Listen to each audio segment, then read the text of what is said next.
പോവുകയാണ്. നമ്മളിപ്പോൾ നമ്മുടെ ഫ്രണ്ട്സിൻ്റെ ഹോസ്റ്റലിലോട്ട് പോവുകയാണ്. എന്തിനാണ് ഫ്രണ്ട്സിൻ്റെ ഹോസ്റ്റലിൽ പോകുന്നത്?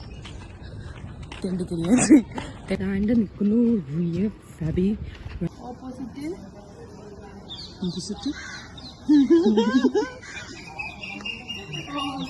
മെയിൻ 2 3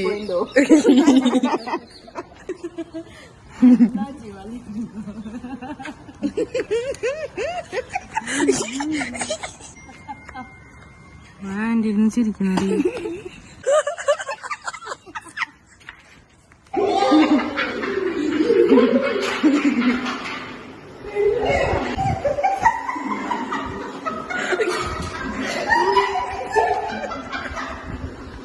ഫുഡ് കഴിച്ചില്ല. അപ്പൊ അങ്കിളുടെ ദയാമനസ്കതയും കൊണ്ട് എന്നോട് അവിടെ ഫുഡ് എടുത്തോന്നോ, സ്റ്റാഫിന്റെ ഫുഡ് എനിക്ക് എടുത്തു തന്നു. എന്നിട്ട് ഞാൻ സ്റ്റാഫിന്റെ കൂടെ ഇരിക്കുന്നു. അപ്പൊ ആന്റി പറഞ്ഞു ഇവിടെ അല്ല പോകും.